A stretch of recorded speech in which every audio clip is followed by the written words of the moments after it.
Deutéronome. Introduction. Je lis au nom de Jésus. Deutéronome veut dire deuxième loi. Les chapitres 12 à 26 du Deutéronome présentent un ensemble important de lois ou règles de vie.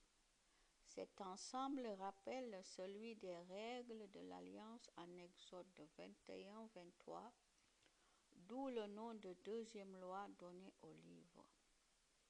À la fin du livre des Nombres, les Israélites arrivent avec Moïse dans les plaines de Moab. À la fin du livre du Deutéronome, c'est là, à l'est du Jourdain, en vue du pays promis, que Moïse meurt, dans le chapitre 34. Il n'y a aucun déplacement géographique dans le Deutéronome. Le livre est pratiquement tout entier composé de discours que Moïse adresse aux Israélites. Les deux premiers discours, chapitre 1, verset 6, chapitre 4, 43 et 4, 44, chapitre 11, 32, contiennent des récits où Moïse rappelle des événements passés. Ce rappel du passé sert à préparer l'avenir. Le peuple se trouve au bout d'une longue marche de 40 ans dans le désert, aux frontières du pays où il va entrer. Dans le passé, Dieu s'est montré fidèle, mais son peuple lui a désobéi. L'avenir dans ce pays dépend du peuple. Il doit reconnaître le Seigneur Dieu comme le seul Dieu, chapitre 6, verset 4, et faire le choix de lui obéir, chapitre 11, de 10 à 32. En effet, le peuple vivra heureux dans le pays où il va entrer seulement s'il obéit au commandement de Dieu.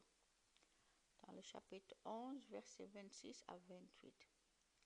Au centre du livre, les chapitres 12 à 26 donnent les lois et les règles qui permettront de vivre dans ce pays. Loi pour la vie religieuse en 12, versets 11, 16, 17. Loi concernant la justice et la vie en société en 16, verset 18, 26, verset 19. Les lois religieuses insistent sur le fait que le Dieu d'Israël est le seul Dieu.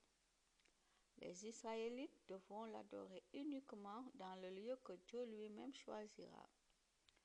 Un lieu de culte unique évitera la tentation d'adorer d'autres dieux. Les autres lois offrent beaucoup de points communs avec les règles de l'Alliance en Exode, chapitre 21, verset 23. Non, 21, 23.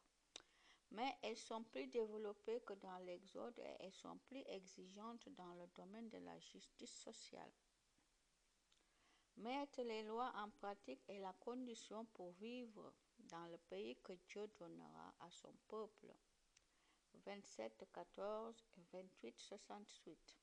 C'est pourquoi, dès l'entrée de ce pays, les commandements de Dieu sont écrits sur des pierres qui en témoignent. 27, versets 1 à 13. Dans son dernier discours, 28, 69 à 30, 20, Moïse rappelle la nécessité de choisir l'obéissance à Dieu pour pouvoir y rester.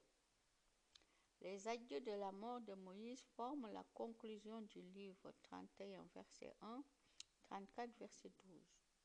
Par ailleurs, la mort de Moïse termine le long récit qui a commencé au début du livre de l'Exode avec sa naissance.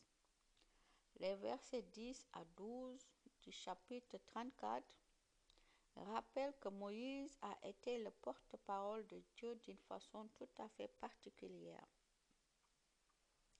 La loi, comme enseignement de la volonté de Dieu, est le sujet principal du Deutéronome. La loi est liée à l'amour de Dieu pour son peuple, voir chapitre 7, versets 7 à 8 et chapitre 5 à 15, verset 15. et pour les êtres humains en général. Voir chapitre 10, verset 18. En retour, Dieu demande de l'aimer et d'aimer les autres. Voir chapitre 6, verset 5 et chapitre 10, 12 à 19. Ce livre contient les discours que Moïse a faits à tous les Israélites au moment où ils étaient encore à l'est du Jourdain, dans la plaine désertique située près de la ville de Souf. Cette plaine se trouve entre la ville de Paran, d'une part, et les villes de Tophel, Laban, Asséroth et Dizahab, d'autre part. Du mont Horeb à Kadès Barnéa, il y a 11 jours de marche en suivant la route qui mène à la région montagneuse de Séir. 40 ans après la sortie d'Égypte, le 11e mois, le premier jour du mois, Moïse dit aux Israélites tout ce que le Seigneur lui a commandé de leur dire. Moïse vient de remporter la victoire sur Sihon, roi des Amorites qui habitait à Échebon. Il a aussi battu à Édréi Og, roi du Bashan, qui habitait à Ashétaroth. À l'est du Jourdain, dans le pays de Moab, Moïse commence donc à présenter la loi de Dieu. Voici ses paroles. Amen.